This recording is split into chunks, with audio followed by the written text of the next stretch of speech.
So, Mataji, my shloka was 2.63, but I want to start from 62. I'll say the both two slokas.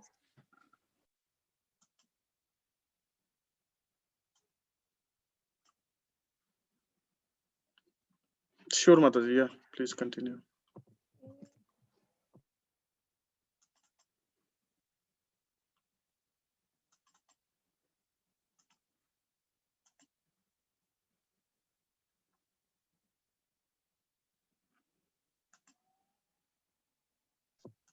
Yes, Mataji, we are ready.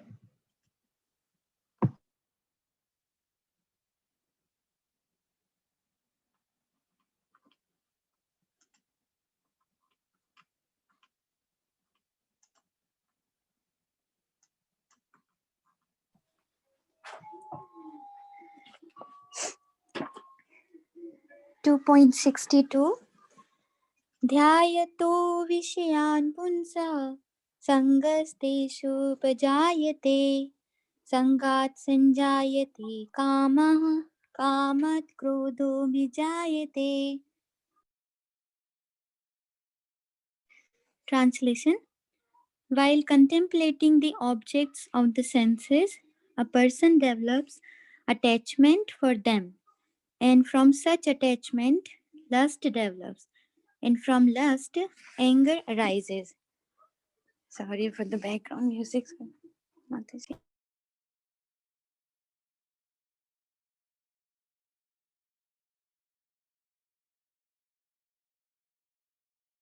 So here Krishna is talking about how what is the actual purpose of yoga and what is yoga.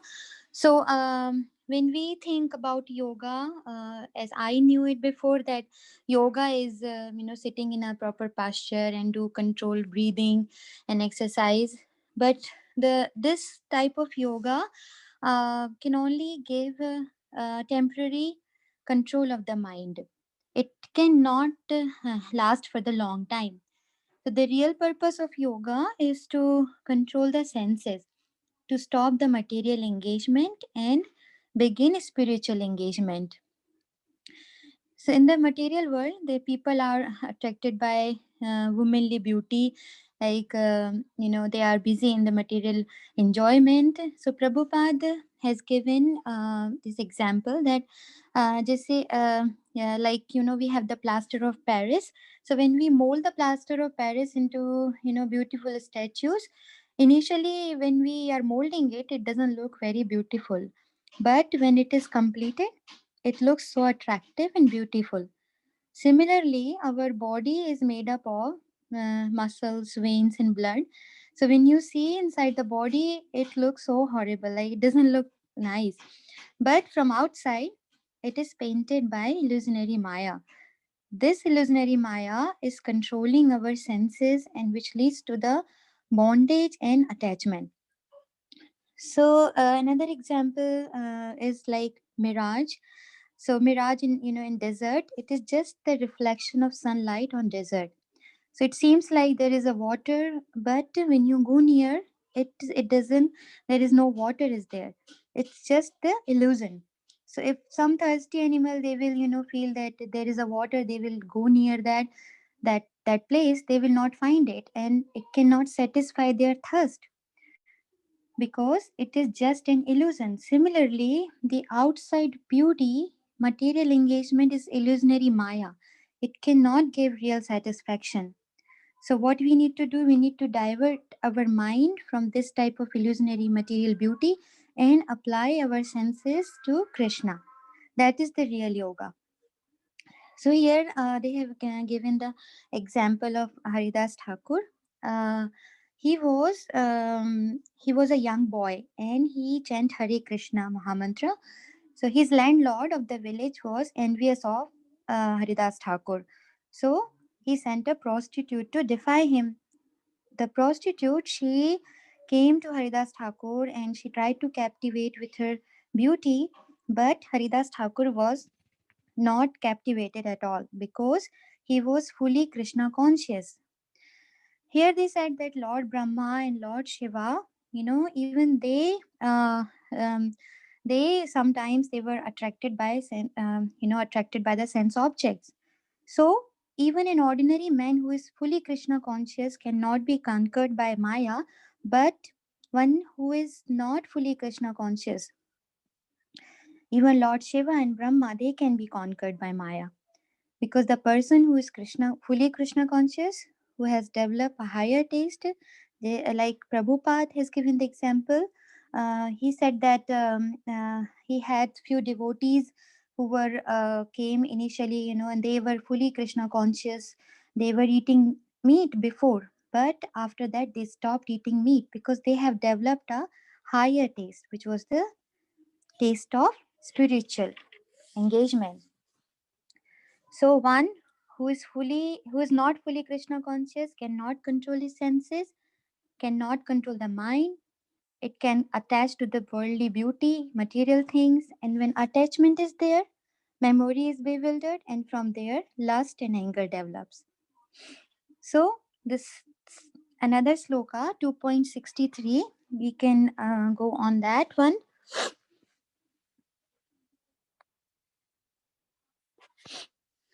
Krodad 2.63.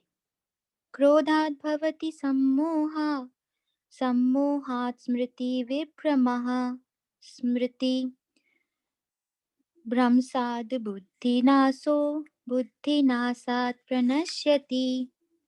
From anger, complete delusion arises, and from delusion, bewilderment of memory. When memory is bewildered, intelligence is lost, and when intelligence is lost, one falls down again into the material pool. So here, uh, Krishna is talking about how how one can lost his senses. How should it be controlled? So our senses are controlled by our mind, and mind is responsible for thinking, feeling, and willing. Our intelligence should be used to conduct the activities of the mind, which are thinking, feeling, and willing. And since mind is not controlled, we don't have control over senses. Therefore, one falling into the material world. So here the example is, if someone is contemplating about something. Suppose a boy, I have seen some videos. They were giving the example that if somebody is liking, they have a girl in their, college or somewhere. A boy is liking that girl. He will start thinking about that girl. That okay, contemplating about her. Even then, he's not in contact with her, and then he will think about that girl, and then after that he wants to get a friendship with her. So when he does not get the friendship or something, he can get frustration, and then from frustration, anger can arises. So this thing happened, like even I have seen in my college time. Some of the boys, they were behind some girls, and they will end up being doing suicide also. So this type of things is really dangerous. So from contemplation, attachment develop, and then from attachment, lust, and from lust, anger develop. So when a person is angry, he doesn't have a sense what is right and what is wrong, what should be done and what should not be done. That leads to delusion, and from delusion, confusion arises, and then loss of memory and loss of intelligence. So then one can fall. Hare Krishna. That's all I want to share. Hare Krishna, Mataji.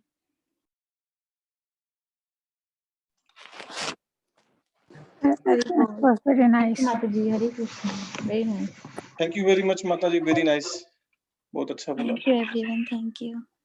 Yeah, thank you for sharing. Thank you.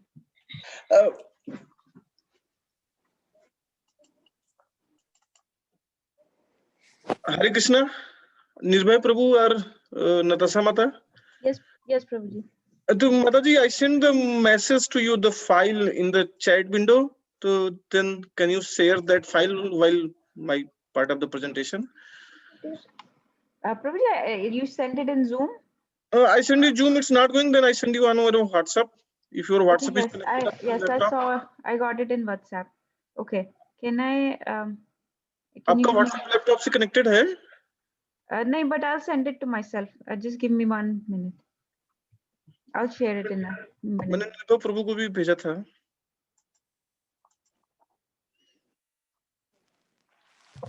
Yes, Prabhuji, I got it. I'm sharing it in a minute.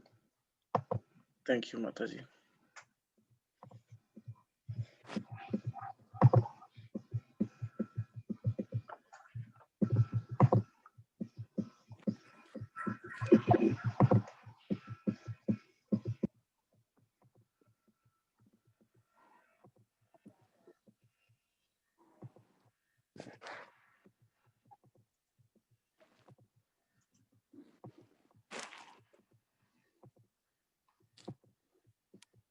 Prabhuji, it's on the screen. Yes, Mataji, I can see that. Thank you. Hare Krishna, dear devotees. The link is also there in the up in the left corner. Otherwise, here it is there. And I have selected the verse 18.65, in which this is very important verse, in which Krishna has been explained. This is the verse which has been explained, or which has been described 2 times in the Bhagavad Gita. So here is the 9.34 and 18.65. So then 2.5 line is common in the both the verses. Man mana bhav mad bhakto madhyaji mam namaskuru mam evasi satyam te pratijane priyosi me. Means here the Krishna is saying in the 18.65, so you have to do, hey Arjun, you have to do 4 things. First, always think of me. Second, become my devotee. Third, he is saying, worship me. And fourth, he is saying, offer your homage unto me. And Krishna is giving the assurance to Arjuna, if you follow these 4 steps, you will definitely come to me, because you are very dear to me. Then I'm going to explain the first point. Always think of me. It is very hard to fix mind on Krishna. Our capacity is very limited to think about Krishna. If we withdraw from the material world and focus solely on the spirituality, it is not practical, because it is due time. It is in due time our mind will wander outside of Krishna consciousness. The best way is to fix by doing the tangible things. So how we can do the tangible things? We can engage ourselves in the Krishna's service, or we have to take the responsibility. For example, go to the temple, do the service into the temple, kitchen cleaning, grow vegetables, vacuum, mic fixing, book distributions. Or some other devotee or senior devotee has given the topic to speak about Krishna. The more demanding service, the more absorbent towards the Krishna consciousness.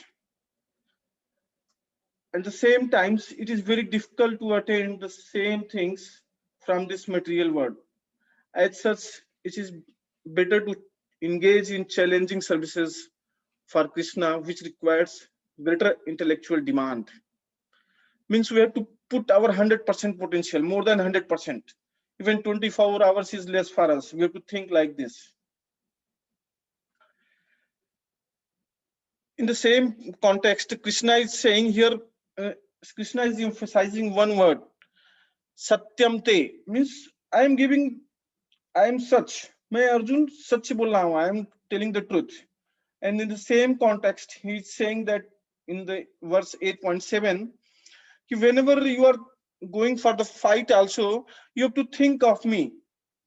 Even during the war also, Yudhascha, means therefore, Arjuna, you should always think of me in the form of Krishna, and the same time carry out your prescribed duty of fighting.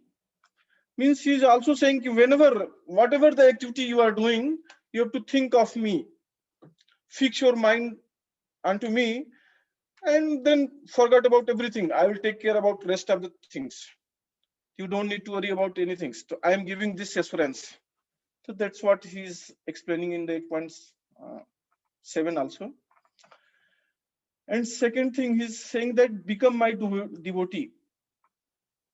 So, Mataji, you can share the documents. To become devotee, it's a very easy process. We have to follow the certain rules and regulations. I mean, the chanting the Hare Krishna mantra, and I mean, we have to always chant on the bead bags, not on the. Sometimes people use the phone, bead apps is there, or sometimes people count on the finger, which is avoidable. Once the Radhanath Swami Maharaj forgot his chanting bag, and Prabhupada said, no, you have to chant on the bead bags. And always, the Prabhupada has explained that you have to always read my books at least 3 hours in a day and follow the 4 regulative principles. And setting up the altar as we are going through. I mean, earlier we gone through the Srimad Bhagavatam. Then setting of the altar, it's very easy.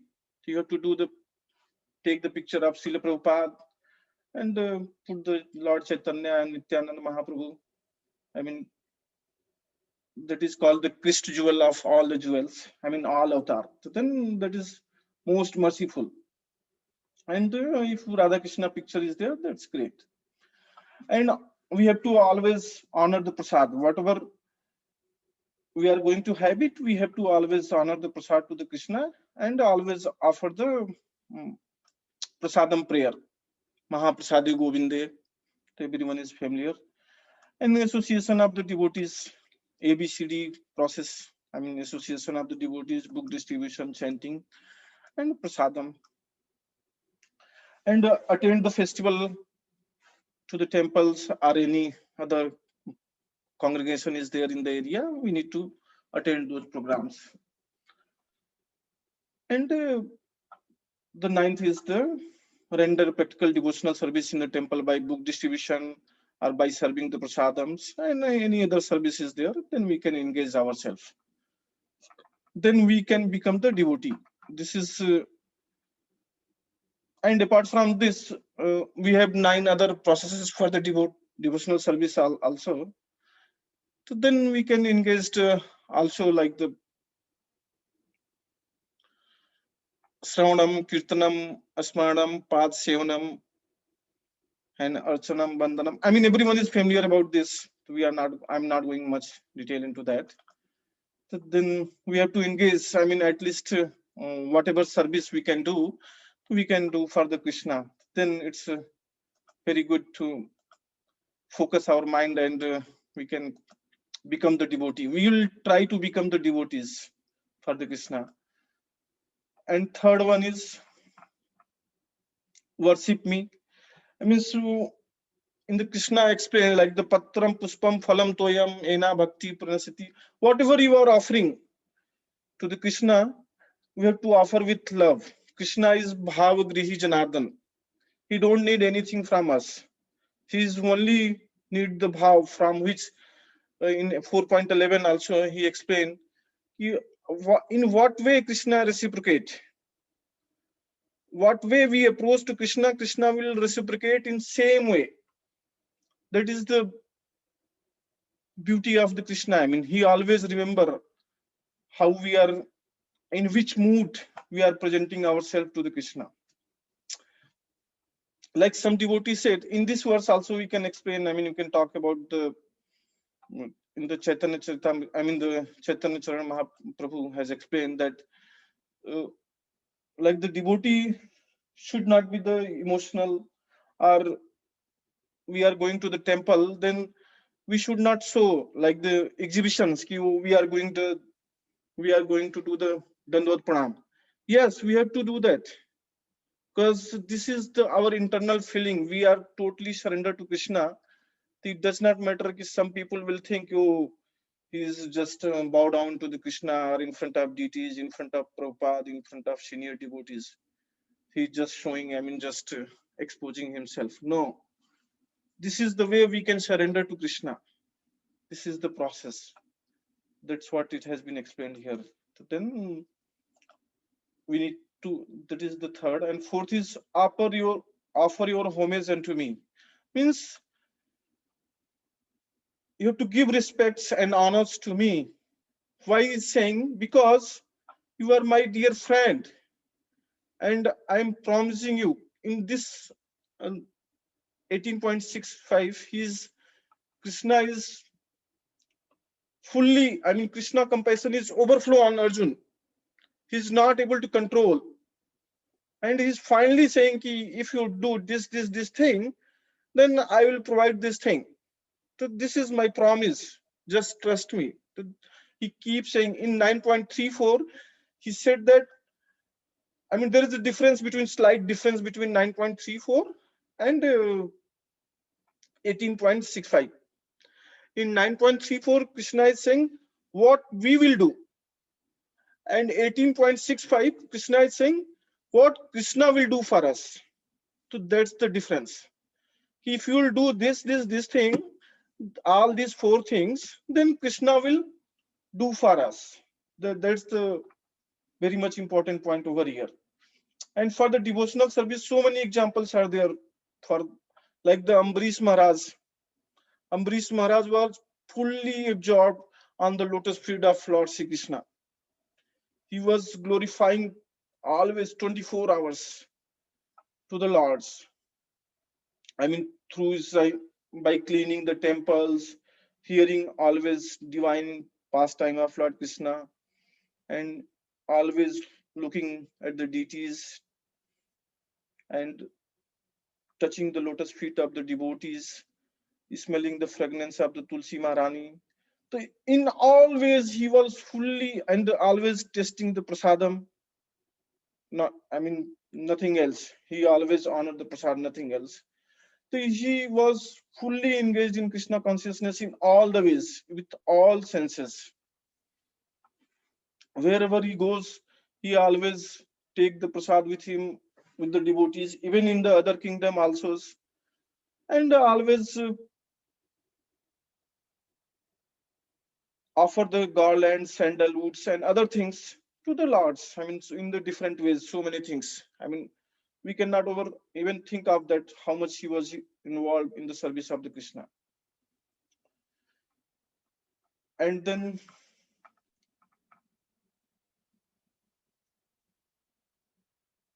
again, we can say that in this verse, it has been explained very well in the 18.65. The devotional process, about the devotional process, are in how to become the pure devotee. A pure devotee has no plans other than whatever the Lord's service is there. Or your pure devotee is not interested in attending success of mundane activities. Pure devotees simply don't want the success in the progress of the devotional service. They just follow the orders of their seniors, Vaishnavas, seniors, gurus, or any other devotees. A pure devotee is only interested in satisfying Krishna. He does not engage himself in any other activities or worship any other demigods. A pure devotee could be situated in any forms of the life, in any order of the life. How can we say that the anyone and everyone is in the world except the devotional service? It's not possible at all for everyone. It's very easy to accept.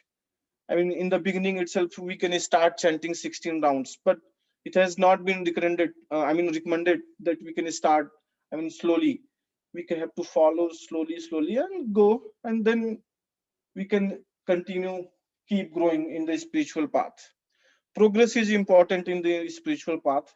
So that's what it has all been, everything has been explained here.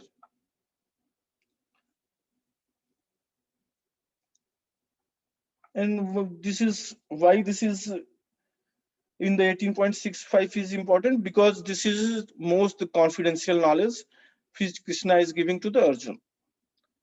because chapter itself, I mean, 9.34 is the confidential knowledge, Raj Vidya, Raj Guhyam. So this is only for the one person in the thousands. It's not for the everyone. Krishna consciousness is not for the everyone. It's very top most secret, which is not for the ordinary people. Once you will get the association, once you render the service to the Lord, only you will get the mercy of the Lord. Otherwise, it's not possible. That's it, Mataji. Hare Krishna. Hare Krishna, Prabhuji. Very nicely spoken. Hari Bol. Hare Bol, Prabhuji. Hare Krishna, Prabhuji. Thanks for sharing. Very nice. Thank you. Thank you, Prabhuji. Prabhuji, I understood the difference between these two shlokas for the first time. I never understood before what's difference between them. Yes, Mataji, because this is the only verse which has been explained twice in across whole Bhagavad Gita. Because Krishna is emphasizing what you have to do and what I will do. Yes, Prabhuji. Thank you so much. Thank you, Mataji.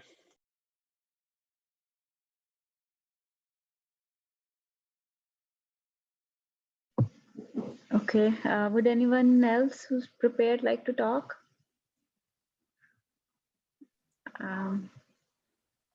Ketki Mataji, would you like to present? Yes, Mataji. Hare Krishna, all the devotees.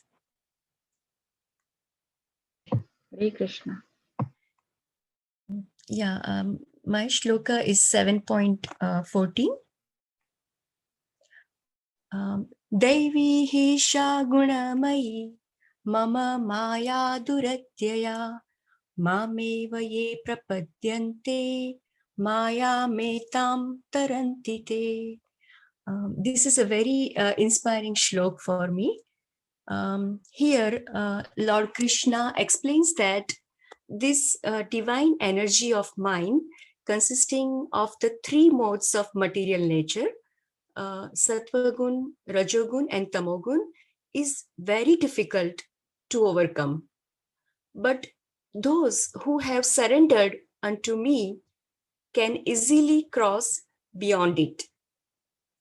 So, Lord Krishna, the Supreme Godhead, has innumerable energies, and all these energies are divine. Although we all, the living entities, are part of God's energies and are therefore divine, but since we are in this material world and due to contact with material energy, our original superior power is covered. And being thus covered by material energy, we cannot possibly overcome its influence. So here, release from the clutches of this material nature is very difficult. Even though that material nature is an inferior energy, because material energy is ultimately conducted by the supreme will, which the living entity cannot overcome. So inferior material nature is defined here as divine nature due to its divine connection.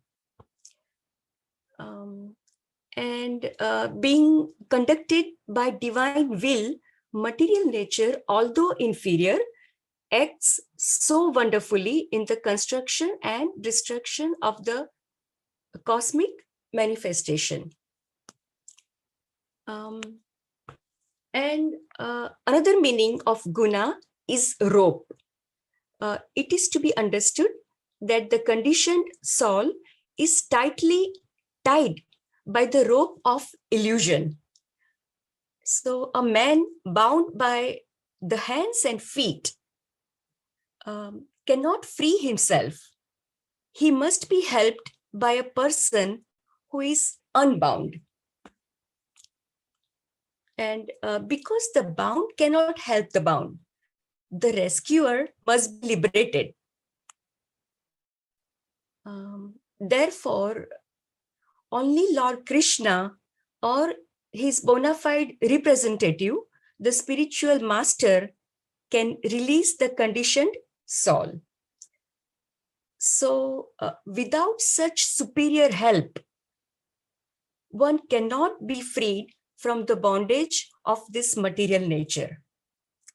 And devotional service or Krishna consciousness can help help us gain such release. And Krishna, being the Lord of the illusory energy, can order this insurmountable energy to release the conditioned soul.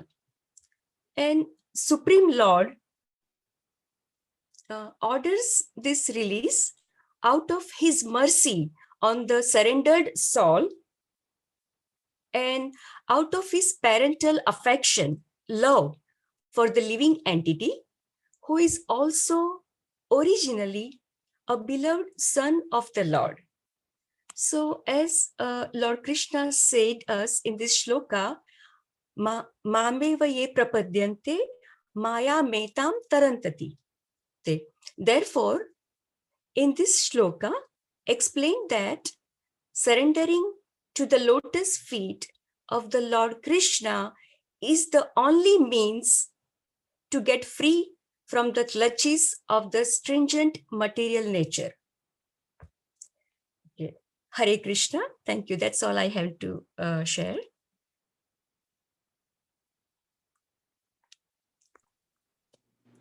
Thank you, Mataji. Hari Bol. Thank you, Mataji. Very beautiful. Thank you.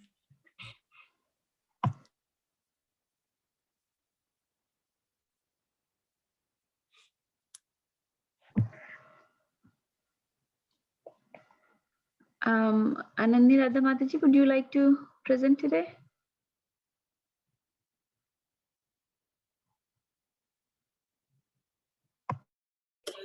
Hare Krishna, Natasha. Tomorrow I will present because my shloka is the concluding shloka, the last shloka. Okay, Mataji. Okay, so I'm just checking who else I can do, or is anybody else left that would like to present today?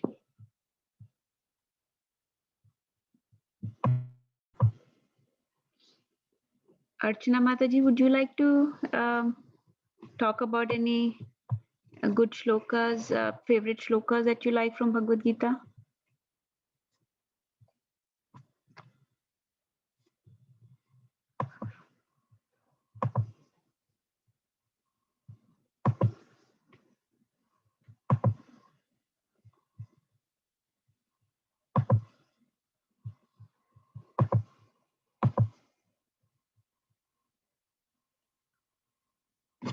Okay, so I can do mine.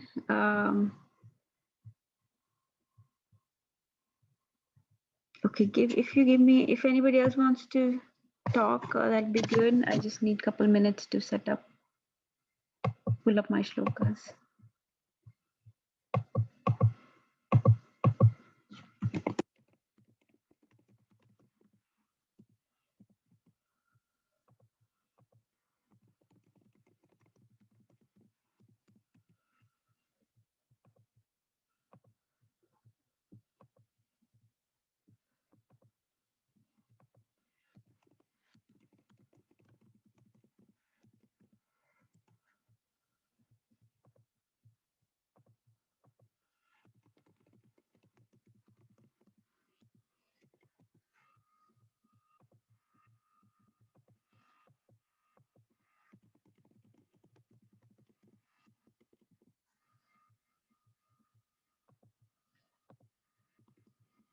Okay, Hare Krishna, everyone. So I am talking about shloka 10.10. I really like this shloka a lot. This is a part of the four very famous shlokas of Bhagavad Gita. It's called Chatur Shloki. Bhagavad Gita, meaning the 4 shlokas of Bhagavad Gita that are sort of a summary of the Bhagavad Gita. So that's from 10.8, 9, 10, and 11. So I chose 10.10 because I feel that this gives the whole process of Krishna consciousness. As you know, that there are 3 aspects of bhakti or devotional service. The first is sambandh, meaning establishing a relationship with Krishna. The abhidya means process of how you develop the relationship, and prayojan is the goal or what happens after we have developed the relationship. So it gives all aspects of that, and these 4 shlokas are the key summary. So in 10.10, I'll just recite this very quickly. Tesham satati-yuktanam bhajtam priti-purvakam dadami buddhi-yogam tam yen mamupyanti te. Translation: to those who are constantly devoted to serving me with love, I give the understanding by which they can come to me. So before I discuss about this particular shloka, my references are I used a lecture of Chaitanya Charan Prabhu, and I read a lecture from Radhanath Maharaj, and then of course Prabhupada's purport on this. So some of the things that were striking to me was that Chaitanya Charan Prabhu mentioned that up till this point in Bhagavad Gita, Arjun was asking questions from Krishna and Krishna was answering them. So initially Arjun was in doubt, Krishna was clarifying his doubts. He was asking various aspects of things that Krishna was talking about, and then Krishna was clarifying those things. But after these 4 shlokas, Arjun now explains to us Krishna's position and gives his understanding of Krishna's message. So he basically paraphrases what Krishna is saying, and he himself declares Krishna to be the supreme God or the absolute truth. I will just quickly pull up that shloka to show you.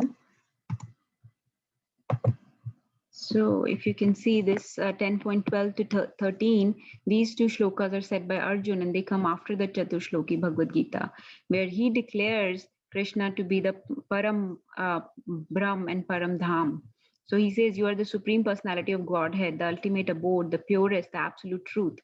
You are eternal, transcendental, original person, the unborn, the greatest. All the great sages such as Narad, Asita, Devala, and Vyasa confirmed this truth about you, and now you yourself are declaring it to me. So, so here Arjun for the first time, this does not even happen at the end of Bhagavad Gita. This happens only in this part of Bhagavad Gita, where Arjun declares Krishna to be the supreme God and then declares his position to us, tries to describe his message to us. So the whole philosophy of Bhagavad Gita is basically condensed in these 4 verses. Now, as for the Sambandh, Abhidya, and Prayojan that I was talking about, to those that don't know what that is, Sambandh basically means to evaluate the process, evaluate the object of your the thing that you're after. So in layman's terms, let's say if somebody wants to buy a car, they will first evaluate that car. Okay, what are the features? Where can I buy it? What will it give to me? So he gets some knowledge about that object of their affection. So that is Sambandh. In this case, we are trying to establish Sambandh with Krishna. So we try to understand who Krishna is, first of all. So that is Sambandh, when we get knowledge about him. Abhidya is the process by which we develop that relationship. So once we decide that, okay, this person, this object is worthy of my affection, or this is something I want, then we start the process of how we should acquire them or reach them or obtain them. So in this case, so in the example of car, the person will start saving some money, will maybe take a loan out, fill out some paperwork, whatever. So he will approach the dealership, negotiate with them, all those, the process he will do to buy the car. In our case of bhakti, the process is bhakti, to establish a relationship with Krishna. So that is the process. And prayojan is the goal. So once the person has the car, then they get to enjoy that. They get to drive it around. They get to show it off to people. And in case of bhakti, the goal is ultimately Krishna Prem, and to reach, go home, go back to Godhead. So that's the prayojan. The beauty of these 4 shlokas is that the 10.8, which is Aham Sarvasya Prabhavo Matta Sarvam Pravartate Iti Matva Bhajante Mam Buddha Bhav Samanvita. So Aham Sarvasya Prabhavo. So Krishna is telling us who he is. So we are getting knowledge about him. So we are getting to evaluate the object of our affection here. So we now find out, okay, Krishna is everybody's Lord. He's saying himself, Aham Sarvasya Prabhuvo. Everything originates from me. And so once those people that are learned have that knowledge, then they engage in the Bhakti Yoga process or Buddha Bhav. So Buddha means intelligent people. Just like Krishna uses the term Muda for foolish people, Buddha is used for intelligent people. So Buddha Bhav Samanvita, with love and affection, they worship me in their hearts. So there are 2 things mentioned here: the Sambandh, which is who I am, or who is the object of our affection, and how do we reach them. Once we have that knowledge, then we worship them with love and devotion. And this 10.9 also gives us the process or the abhidya. So 10.9 tells us how to go about this process of bhakti, that that the pure devotees will always think about Krishna, talk about him, enlighten one another, discuss about him, and that is the process of always being engaged in Krishna's service. And the 10.10 gives us also abhidya and prayojan. So it gives us the last 2 things. So Sambandh is already established. We know who Krishna is. Now Krishna is telling us the process of approaching him and what is the goal.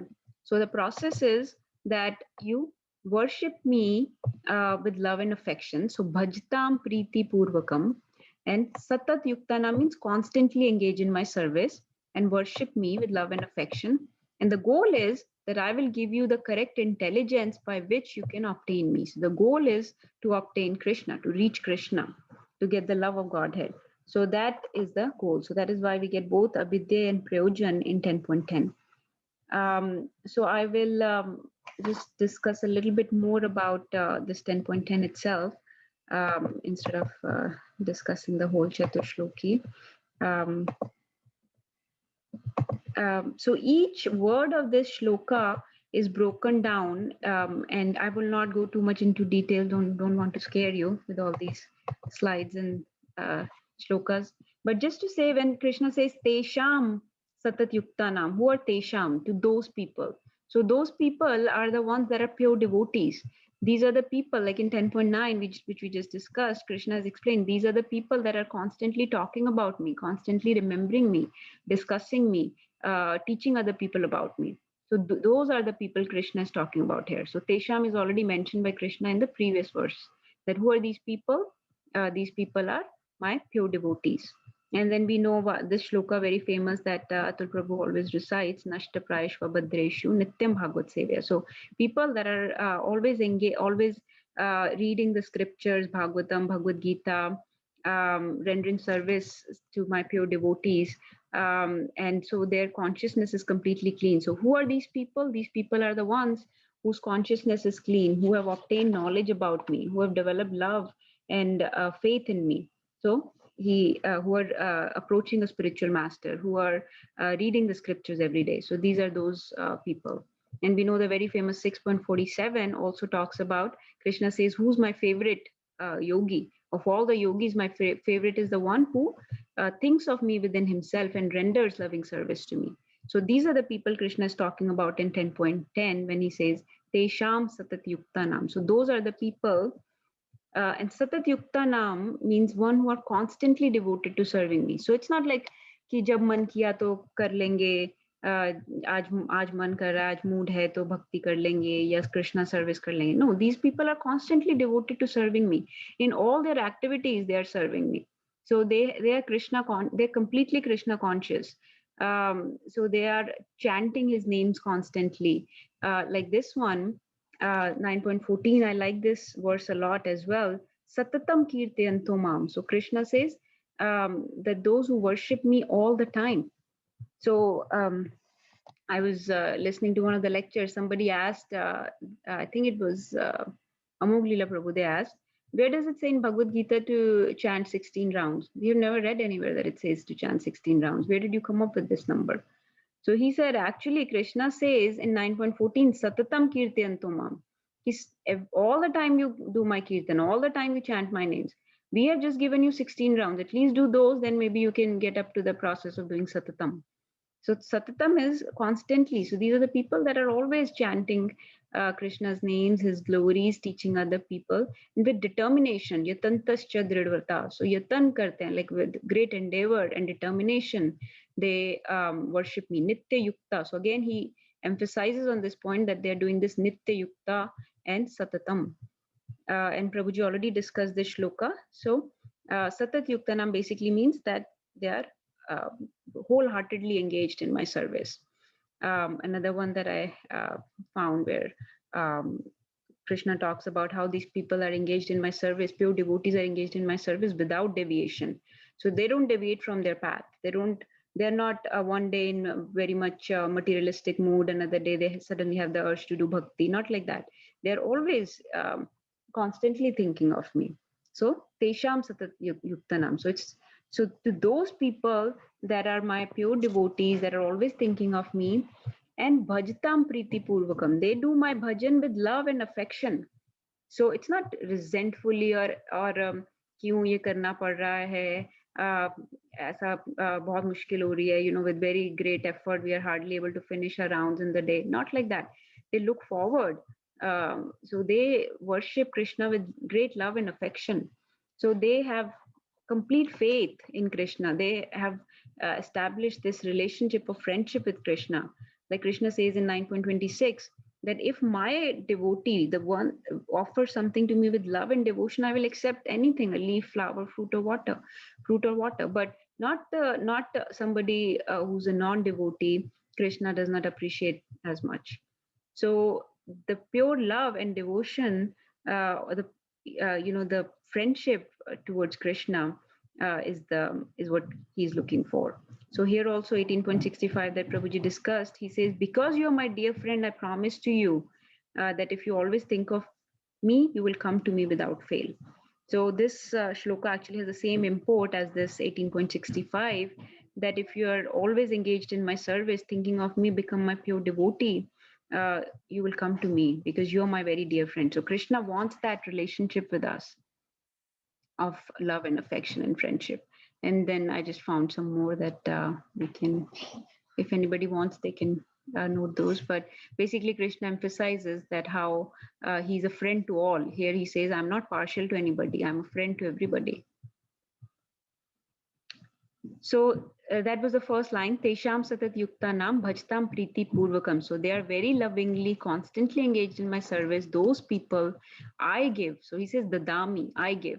Now, I give is important because who is this I? Like we said in 10.8, it is important to know who is making the promise.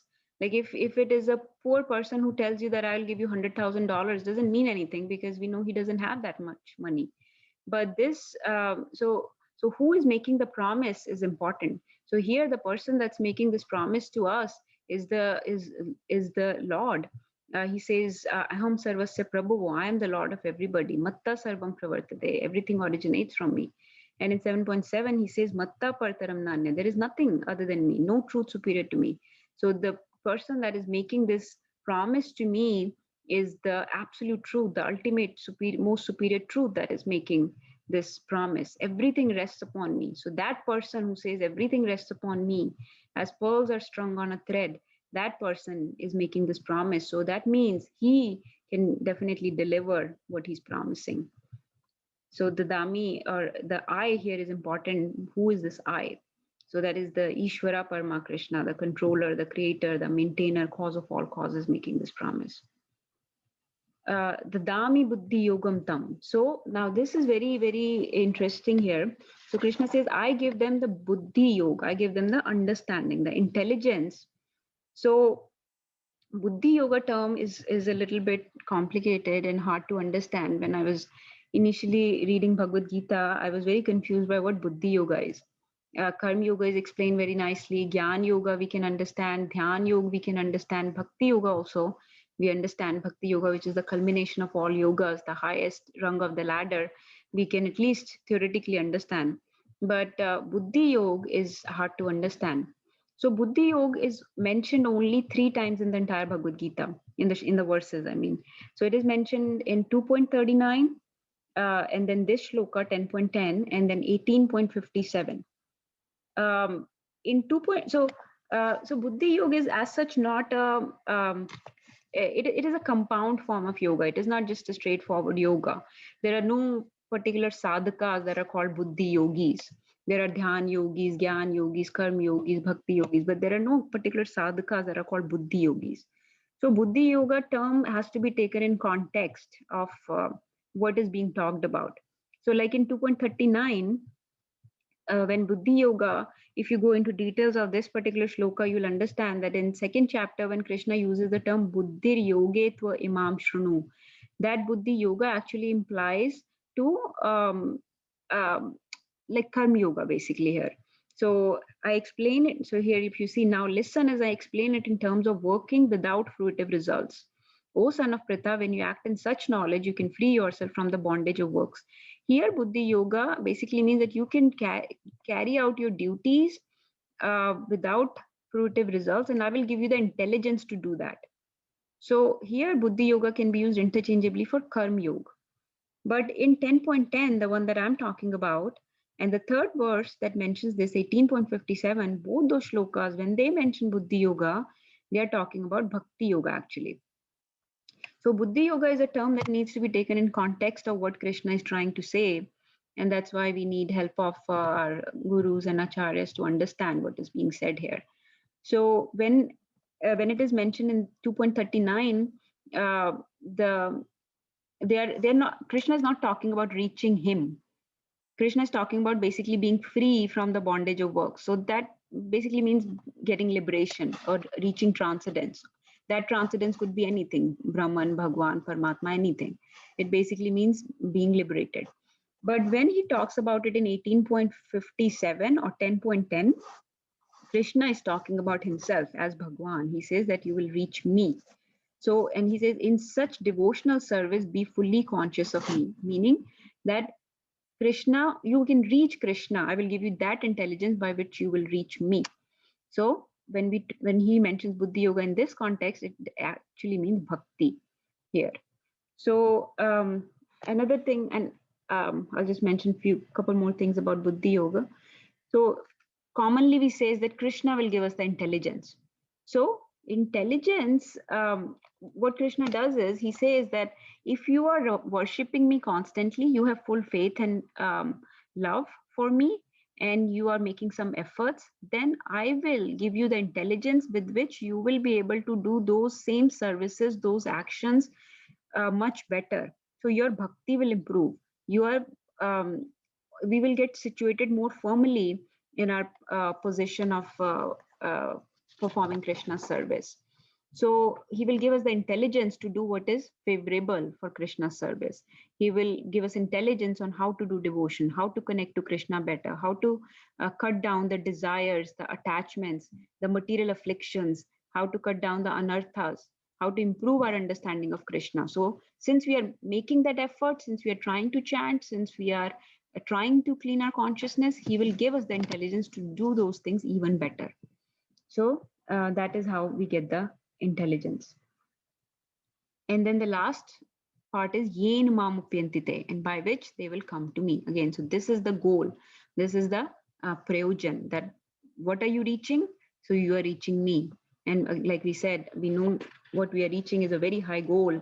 He is the Ishwar, he is the Lord, the controller, the creator. So for such a high goal, if you are doing your constant service, then you will get the intelligence from Krishna himself to reach him. So that is the import of this shloka.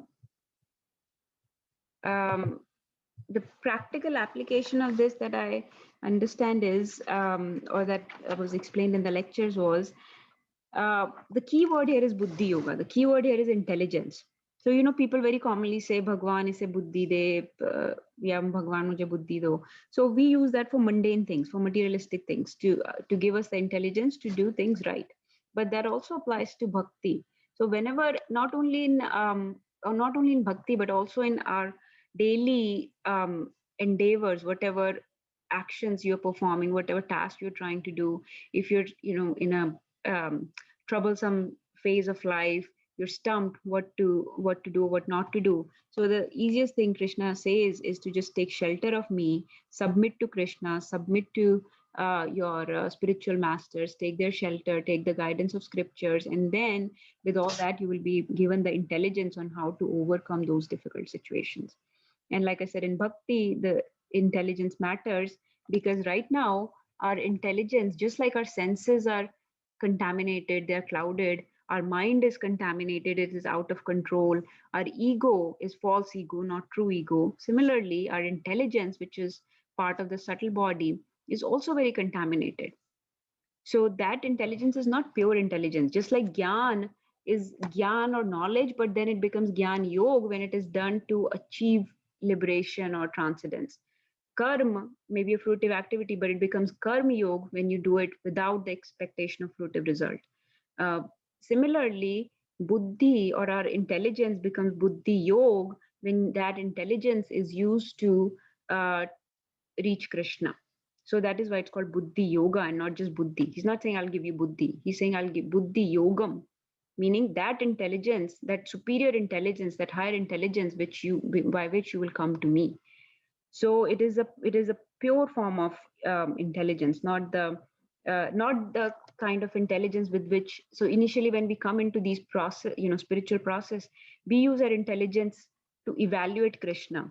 To, oh, is this right? Is this wrong? When we read Shastras, we try to use our intelligence. Oh, I don't agree with this. I don't agree with that part of the scriptures, or I don't agree with what the Guru is saying, or I don't agree with what Krishna is saying in Bhagavad Gita. That is the impure intelligence. So that is the kind of intelligence where we think the intelligence is superior to what is Krishna saying, or what is Guru saying, or what is scripture saying. So we keep intelligence on a higher pedestal and look down upon everything else. But actually the intelligence should be used. It is one of the faculties given by Krishna. So it needs to be employed in service of Krishna. It is not above Krishna to look down on him, but it is below Krishna with which we have to try to reach him. So basically the correct intelligence, the pure intelligence, will be given by Krishna once we start this process with love and faith and devotion. So that is the practical application of this that I understood, that one has to take shelter of Krishna to get the proper guidance and proper intelligence in any kind of situations in life.